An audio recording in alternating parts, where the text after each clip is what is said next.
ਤੁਸੀਂ ਕੱਲ ਗਏ ਸੀ ਮਿੰਟਸ ਆਫ ਮੀਟਿੰਗ ਮੰਗਣ। ਕੱਲ ਦਾ ਦਿਨ ਨਿਕਲ ਗਿਆ, ਅੱਜ ਦਾ ਦਿਨ ਵੀ ਖਤਮ ਹੋ ਗਿਆ, ਕੱਲ ਦਾ ਦਿਨ ਬਾਕੀ ਹੈਗਾ, ਪਰਸੋਂ ਜਾਓਗੇ? ਉਸ ਤੋਂ ਬਾਅਦ ਅਸੀਂ ਇੱਕ ਮੀਟਿੰਗ ਕਰਾਂਗੇ ਆਪਣੀ ਫਰੰਟ ਦੀ, ਜੋ ਫੈਸਲਾ ਹੋਏਗਾ ਤੇ we will let you know. ਕੋਈ ਇਨਫੋਰਮੇਸ਼ਨ ਦਿੱਤੀ ਅੰਦਰੋਂ ਹੀ ਕਿ ਪਿਛਲੀਆਂ ਜਿੰਨੀਆਂ ਵੀ 4-5 ਮੀਟਿੰਗਸ ਹੋਈਆਂ ਨੇ ਉਹਨਾਂ ਦੇ ਮਿੰਟਸ ਵੀ ਅਜੇ ਨਹੀਂ ਲਿਖੇ ਗਏ। ਇਤਿਹਾਸ ਦਾ ਸਾਡਾ ਜਿਤਨਾ ਵੱਡਾ ਇਤਿਹਾਸ ਹੈ, ਉਸ ਇਤਿਹਾਸ ਵਿੱਚ ਜਿਹੜੇ ਦੌਰ ਚੋਂ ਅੱਜ ਅਸੀਂ ਗੁਜ਼ਰ ਰਹੇ ਹਾਂ, ਇਹ ਦੌਰ ਬੜਾ ਹੀ ਜੋ ਹੈ ਸੰਜੀਦਾ ਦੌਰ ਹੈ, ਚਿੰਤਾ ਵਾਲਾ ਦੌਰ ਹੈ। ਅਗਰ ਹੁਣ ਨਾ ਜਾਗੇ ਤਾਂ ਬਹੁਤ ਵੱਡਾ ਨੁਕਸਾਨ ਹੋ ਜਾਏਗਾ। ਕੋਈ ਦੁਨੀਆ ਵਿੱਚ ਐਸਾ ਆਦਮੀ ਹੈ ਕਿ ਕੁਰਸੀ ਛੱਡ ਕੇ ਜਿਹੜੇ ਸੜਕਾਂ ਤੇ ਨੇ ਉਹਦੇ ਨਾਲ ਆ ਜਾਵੇ। 8 ਚੇਅਰਮੈਨੀਆਂ ਮੈਂ ਛੱਡ ਕੇ, ਸ਼ਮਸ਼ਾਨ ਦੀ ਕੋਈ ਚੇਅਰਮੈਨੀ ਨਹੀਂ ਛੱਡਦਾ, ਮੈਂ ਛੱਡ ਕੇ ਸੜਕ ਤੇ ਆ ਗਿਆ ਸਿਧਾਂਤਾਂ ਦੇ ਪਿੱਛੇ।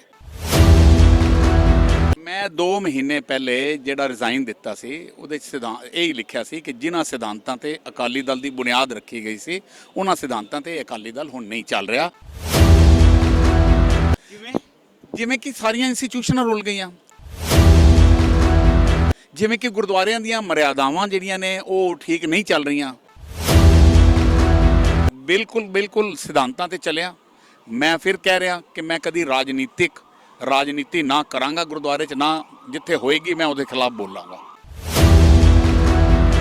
ਸੰਗਤ ਜੀ, ਤੁਸੀਂ ਦੇਖ ਰਹੇ ਹੋ ਹਰਿੰਦਰਪਾਲ ਸਿੰਘ ਸਾਡੇ ਨਾਲ ਮੌਜੂਦ ਹੈਗੇ ਨੇ, ਜਿਹੜੇ ਹੁਣੇ ਪਾਰਟੀ ਬਦਲ ਕੇ ਸਰਨਾ ਦਲ ਕੋਲ ਆਏ ਨੇ। ਮੈਂ ਪੁੱਛਣਾ ਚਾਹਾਂਗਾ ਹਰਿੰਦਰਪਾਲ ਜੀ, ਸਵਾਲ ਬੜਾ ਸਿੰਪਲ ਜਿਹਾ ਹੈਗਾ, ਜਿੱਤੀ ਵੀ ਪਾਰਟੀ ਜਿਹੜੀ 2 ਵਾਰ ਇਲੈਕਸ਼ਨ ਜਿੱਤ ਚੁੱਕੀ ਹੈ, ਉਹਨੂੰ ਛੱਡ ਕੇ ਇਹੋ ਜਿਹੀ ਪਾਰਟੀ ਨਾਲ ਜਿਹੜੀ ਲਗਾਤਾਰ 2 ਇਲੈਕਸ਼ਨ ਹਾਰ ਰਹੀ ਹੈ, ਲੱਗਦਾ ਨਹੀਂ ਬੇਵਕੂਫਾਨਾ ਫੈਸਲਾ ਹੈਗਾ? ਸਵਾਲ ਤੋਂ ਮੈਂ ਬੜਾ ਖੁਸ਼ ਹਾਂ, ਕਮਾਲ ਦਾ ਸਵਾਲ ਕੀਤਾ। ਕੋਈ ਦੁਨੀਆ ਵਿੱਚ ਐਸਾ ਆਦਮੀ ਹੈ ਕਿ ਕੁਰਸੀ ਛੱਡ ਕੇ ਜਿਹੜੇ ਸੜਕਾਂ ਤੇ ਨੇ ਉਹਦੇ ਨਾਲ ਆ ਜਾਵੇ? ਕੋਈ ਹੈ? ਚੇਅਰਮੈਨੀਆਂ ਮੇਰੇ ਤੇ ਇਲਜ਼ਾਮ ਲੈ ਜਾਂਦਾ, 8 ਚੇਅਰਮੈਨੀਆਂ ਮੈਂ ਛੱਡ ਕੇ, ਸ਼ਮਸ਼ਾਨ ਦੀ ਕੋਈ ਚੇਅਰਮੈਨੀ ਨਹੀਂ ਛੱਡਦਾ, ਮੈਂ ਛੱਡ ਕੇ ਸੜਕ ਤੇ ਆ ਗਿਆ।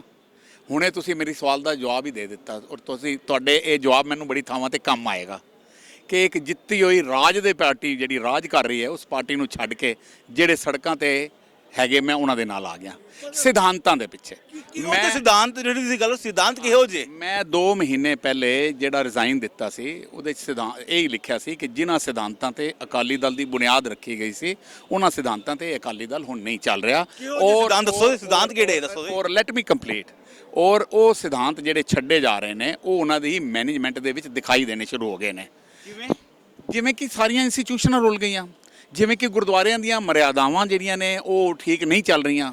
ਜਿਸ ਹਿਸਾਬ ਜਿੰਨਾ ਮੈਨੂੰ ਸਮਝ ਹੈ, ਉਸ ਹਿਸਾਬ ਮੈਨੂੰ ਲੱਗਿਆ ਕਿ ਗੁਰਦੁਆਰੇ ਦੀਆਂ ਜਿਹੜੀਆਂ ਮਰਿਆਦਾਵਾਂ ਨੇ, ਗੁਰਦੁਆਰੇ ਦਾ ਜਿਹੜਾ ਰੋਜ਼ਮਰਾ ਦੀ ਜਿਹੜੀਆਂ ਉੱਥੇ ਕਾਰਗੁਜ਼ਾਰੀਆਂ ਹੁੰਦੀਆਂ ਨੇ, ਜੇ ਚਾਹੇ ਉਹ ਕੀਰਤਨ ਹੈ, ਚਾਹੇ ਮੈਂ ਸਵਾਲ ਘੱਟ ਤੋਂ ਘੱਟ 500 ਵਾਰ ਲੋਕਾਂ ਨੂੰ ਕਰ ਚੁੱਕਾ ਕਿ ਸਿਰਸਾ ਜੀ ਕਹਿੰਦੇ ਨੇ ਕਿ ਜਿੰਨਾ ਵਧੀਆ ਮਿਆਰ ਪਿਛਲੇ 2 ਸਾਲਾਂ ਦੇ ਦੌਰਾਨ ਮੈਂ ਦਿੱਤਾ ਹੈ, ਸ਼ਾਇਦ ਹੀ ਕਿਸੇ ਹੋਰ ਨੇ ਦਿੱਤਾ ਹੋਏਗਾ। ਤੇ ਇਵਨ ਬਾਦਲ ਪਾਰਟੀ ਨੇ 2 ਪ੍ਰਧਾਨ ਦਿੱਤੇ ਨੇ। ਗੁਰਦੁਆਰੇ ਸਾਡੇ ਸਕੂਲ ਆਫ ਥਾਟ ਨੇ, ਗੁਰਦੁਆਰੇ ਸਾਡੇ ਸਪਿਰਿਚੁਅਲ ਕਾਲਜ ਨੇ।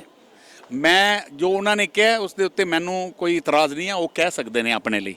ਮੈਨੂੰ ਜੋ ਲੱਗਿਆ, ਜਿੰਨੀ ਮੈਨੂੰ ਸਮਝ ਹੈ, ਉਸ ਸਮਝ ਦੇ ਨਾਲ ਮੈਂ ਗੱਲ ਕਰ ਦਿੱਤੀ ਹੈ ਕਿ ਮੈਨੂੰ ਲੱਗਿਆ ਕਿ ਉਹਨਾਂ ਸਿਧਾਂਤਾਂ ਦੇ, ਜਿਨ੍ਹਾਂ ਸਿਧਾਂਤਾਂ ਦੇ ਨਾਲ ਗੁਰਦੁਆਰੇ ਚੱਲਣੇ ਚਾਹੀਦੇ ਨੇ, ਉਵੇਂ ਨਹੀਂ ਗੁਰਦੁਆਰੇ ਦੀ ਰੱਖ ਰਖਾਵ ਹੋ ਰਹੀ।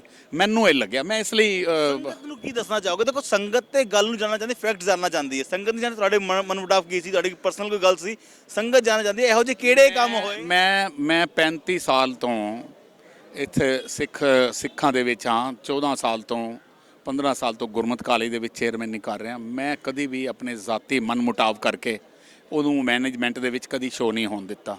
ਚਾਹੇ ਮੇਰੇ ਨਾਲ ਜ਼ਿਆਦਤੀਆਂ ਵੀ ਹੋਈਆਂ, ਔਰ ਉਹਨਾਂ ਜ਼ਿਆਦਤੀਆਂ ਹੋਈਆਂ ਜਿਹੜੀਆਂ ਵੀ ਗੁਰਮਤਿ ਕਾਲਜ ਵਿੱਚ ਕੁਝ ਲੋਕ ਆਏ, ਉਹਨਾਂ ਦੇ ਪਿੱਛੇ ਵੀ ਜਿਹੜੇ ਕੁਝ ਮੈਨੇਜਮੈਂਟ ਦੇ ਲੋਕ ਸੀ। ਤੁਸੀਂ ਆਜ਼ਾਦ ਹੈਗੇ ਹੋ, ਹੁਣ ਦੇ ਨਾ ਦੱਸ ਸਕਦੇ? ਮੈਂ ਪਹਿਲੇ ਵੀ ਆਜ਼ਾਦ ਸੀ ਤੇ ਹੁਣ ਵੀ ਆਜ਼ਾਦ ਹਾਂ।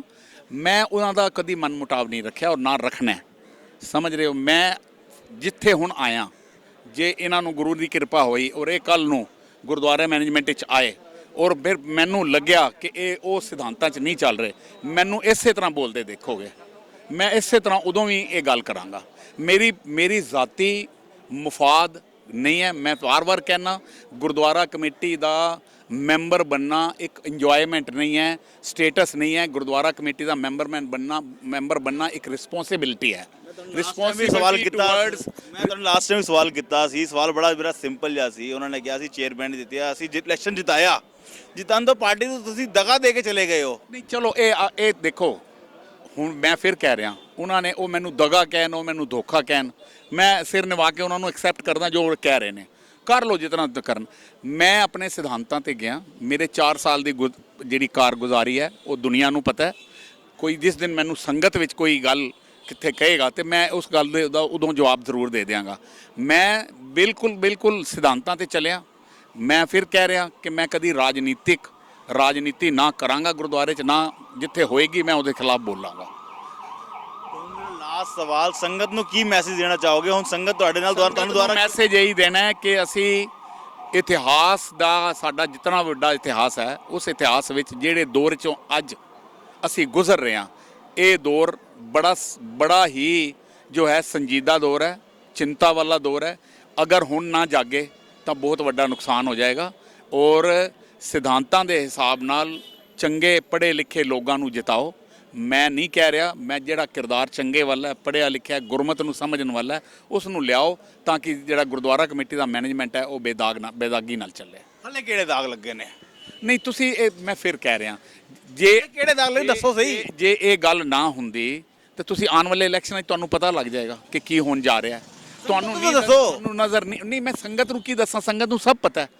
ਮੈਨੂੰ ਗੁਰਦੁਆਰੇ ਦੀਆਂ ਇੰਸਟੀਟਿਊਸ਼ਨਸ ਔਰ ਗੁਰਦੁਆਰੇ ਦੇ ਨਿਜ਼ਾਮ ਨਾਲ ਤਾਲੁਕ ਹੈ ਔਰ ਉਸ ਦੇ ਹਿਸਾਬ ਨਾਲ ਜਿਸ ਕੰਟੀਨਿਊ ਕਰਦੇ ਸਵਾਲ ਨੂੰ ਕੰਟੀਨਿਊ ਕਰਦੇ ਆ, ਤਾਲੁਕ ਹੈਗਾ। ਤੁਸੀਂ ਕੱਲ ਗਏ ਸੀ ਮਿੰਟਸ ਆਫ ਮੀਟਿੰਗ ਮੰਗਣ, ਕੱਲ ਦਾ ਦਿਨ ਨਿਕਲ ਗਿਆ, ਅੱਜ ਦਾ ਦਿਨ ਵੀ ਖਤਮ ਹੋ ਗਿਆ, ਕੱਲ ਦਾ ਦਿਨ ਬਾਕੀ ਹੈਗਾ, ਪਰਸੋਂ ਜਾਓਗੇ? ਉਸ ਤੋਂ ਬਾਅਦ ਅਸੀਂ ਇੱਕ ਮੀਟਿੰਗ ਕਰਾਂਗੇ ਆਪਣੀ ਫਰੰਟ ਦੀ, ਜੋ ਫੈਸਲਾ ਹੋਏਗਾ ਤੇ ਵੀ ਵਿਲ ਲੈਟ ਯੂ ਨੋ।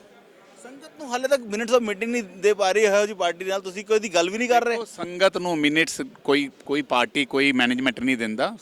ਅਸੀਂ ਮਿੰਟਸ ਆਪਣੀ ਜਾਣਕਾਰੀ ਲਈ ਮੰਗੇ ਨੇ। ਸਾਨੂੰ ਕਿਸੇ ਨੇ ਕੋਈ ਇਨਫੋਰਮੇਸ਼ਨ ਦਿੱਤੀ ਅੰਦਰੋਂ ਹੀ ਕਿ ਪਿਛਲੀਆਂ ਜਿੰਨੀਆਂ ਵੀ 4-5 ਮੀਟਿੰਗਸ ਹੋਈਆਂ ਨੇ ਉਹਨਾਂ ਦੇ ਮਿੰਟਸ ਵੀ ਅਜੇ ਨਹੀਂ ਲਿਖੇ ਗਏ। ਸਾਨੂੰ ਇਸ ਕਰਕੇ ਅਸੀਂ ਕਿਹਾ ਕਿ ਸਾਨੂੰ ਉਹ ਮਿੰਟਸ ਦਿਓ, ਕੱਲ ਨੂੰ ਕੋਈ ਉਹ ਮਿੰਟਸ ਨੂੰ ਕੋਈ ਵਾਇਲੇਟ ਨਾ ਕਰ ਸਕੇ, ਅਸੀਂ ਇਸ ਲਈ ਉਹ ਮਿੰਟਸ ਮੰਗੇ ਨੇ। ਸੰਗਤ ਜੀ ਸੁਣਿਆ ਹਰਿੰਦਰਪਾਲ ਜੀ ਦੇ ਵਿਚਾਰ। ਉਹਨਾਂ ਨੇ ਦੱਸਿਆ ਕਿ ਬਈ ਮੈਂ ਜਿੱਤੀ ਵੀ ਪਾਰਟੀ ਛੱਡ ਕੇ ਦੂਜੀ ਪਾਰਟੀ 'ਚ ਆਇਆ। ਦੇਖਦੇ ਰਹੋ ਵੌਇਸ ਆਫ ਇੰਡੀਆ, ਖਾਲਸਾ ਫਤਿਹ ਜੀ।